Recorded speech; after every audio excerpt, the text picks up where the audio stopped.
میرا سوال یہ ہے کہ دین مکمل ہو چکا ہے، جیسا کہ اللہ تعالیٰ کا ارشاد ہے الیوم اکملت لکم دینکم واتممت علیکم نعمتی ورضیت لکم الاسلام دینا۔ اچھا جی ٹھیک ہے۔ اور دین کی تبلیغ و ترویج کا کام اب امت کے سپرد ہے، جیسا کہ کنتم خیر امت اخرجت للناس تأمرون بالمعروف وتنہون عن المنکر وتؤمنون باللہ۔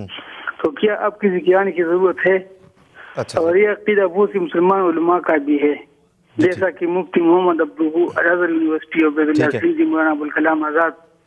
شبیر احمد اظہر میرٹی، محمد ہادی وغیرہ۔ ٹھیک ہے نواز صاحب، آپ کا سوال ہم تک پہنچ گیا۔ میں اپنے علماء سے درخواست کروں گا کہ اس کا ہمارے پاس وقت اس وقت بہت کم ہے اور آج ہم اپنے ناظرین کو اس لحاظ سے مایوس نہیں کر رہے ہیں، ان سے بات کرنا چاہ رہے ہیں، اس لیے اس کا اختصار سے ٹھیک ہے۔ میں بالکل اختصار سے عرض کرتا ہوں۔ بات یہ ہے کہ آپ نے قرآن کریم کی آیت تلاوت فرمائی ہے جس میں فرمایا گیا ہے کہ دین مکمل ہو چکا، اور اسی قرآن کریم میں ایک اور آیت بھی ہے، یعنی جس مضمون پہ آپ نے بات کرنی ہے، دیانتداری کا تقاضا یہ ہے کہ اس کے سارے پہلوؤں کا آپ جائزہ لیں، تو پھر ایک مجموعی جو صورتحال سامنے آتی ہے اس کے اوپر اپنی رائے کو قائم کریں اور اس کی بنیاد رکھیں۔ چنانچہ قرآن کریم میں سورۃ جمعہ میں اللہ تعالیٰ فرماتا ہے هو الذی ارسل رسولہ لیظہرہ علی الدین کلہ،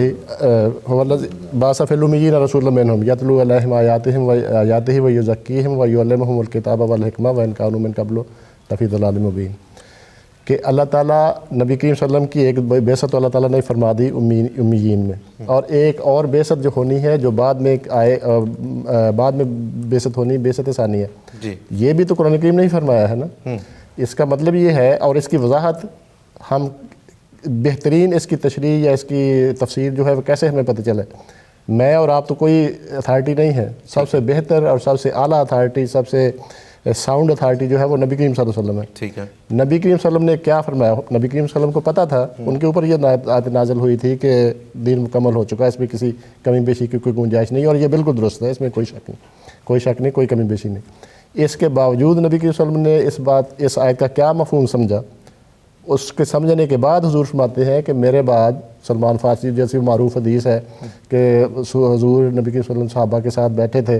اور ان میں سلمان فارسی بھی تھے، تو جب یہ آیت نازل ہوئی جو میں نے ابھی پڑھی ہے سورۃ جمعہ کی،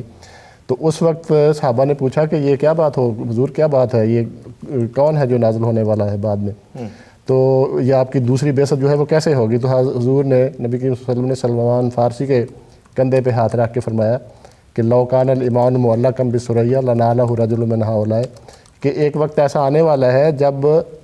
قرآن موجود ہوگا، شریعت موجود ہوگی کامل صورت میں، بغیر کسی تحریف کے، بغیر کسی کمی بیشی کے وہ موجود ہوگی، اس کے باوجود ایک شخص آنے والا ہے کہ کس لیے؟ اس واسطے کہ جو لوگوں نے اس مفاہیم کو بگاڑ دیا ہوگا، شریعت میں کوئی کمی بیشی نہیں ہوگی، لوگوں کی فہموں اور لوگوں کی عقلوں کے قصور کی وجہ سے اس کے مفاہیم کو جو بگاڑ دیں گے، تو گویا اسلام کا ایک دوسری حدیث میں نبی کریم صلی اللہ علیہ وسلم نے فرمایا ہے کہ ایک ایسا وقت آئے گا کہ باوجود دین کے مکمل ہونے کے، کتاب کے مکمل ہونے کے، قرآن کریم کے، لا یبقى من الاسلام الا اسمہ ولا یبقى من القرآن الا رسمہ، کہ ظاہری طور پہ موجود ہوگا لیکن عمل کرنے والا کوئی نہیں ہوگا، اس کی صحیح تعلیم جو ہے وہ لوگوں کے دلوں سے غائب ہو چکی ہوگی۔ اس وقت پھر نبی اللہ تعالیٰ کی حکمت اور جو مشیت ہے اس کے تقاضے کے مطابق پھر اللہ تعالیٰ ایک آنے والے کو یعنی امام مہدی کو نازل فرمائے گا۔ ایک اور دوسری آیت بھی ہے قرآن کی میں اللہ تعالیٰ فرماتا ہے لیظہرہ علی الدین کلہ، کہ نبی کریم صلی اللہ علیہ وسلم کو اللہ تعالیٰ نے اس لیے بھجوایا ہے کہ تا ساری دنیا کے اوپر اسلام کو غالب کرے۔ اب یہ حقیقت ہے جس کا کوئی بھی انکار نہیں کر سکتا کہ نبی کریم صلی اللہ علیہ وسلم تشریف لائے، اپنے فرائض کو انجام دیا، احسن رنگ میں فوت ہوئے، لیکن آج تک بھی اسلام غالب تو نہیں ہوا۔ تو اس کے نتیجے میں سارے کے سارے مسلمان علماء اس بات پہ متفق ہیں کہ یہ جس غلبے کا ذکر کیا جا رہا ہے، یہ کم از کم 3 جگہ قرآن کریم میں یہ بیان فرمایا گیا ہے کہ نبی کریم صلی اللہ علیہ وسلم کو اللہ تعالیٰ نے اس لیے مبعوث فرمایا کہ تاکہ اسلام کو سارے دین دنیا کے اوپر غالب کرے۔ تو سارے کے سارے علماء امت کے جو ہے اس بات کے اوپر متفق ہیں بغیر کسی استثناء کے کہ یہ جو غلبہ ہے اسلام کا، یہ نبی کریم صلی اللہ علیہ وسلم کی دوسری بعثت جو امام مہدی کی صورت میں ہونی ہے،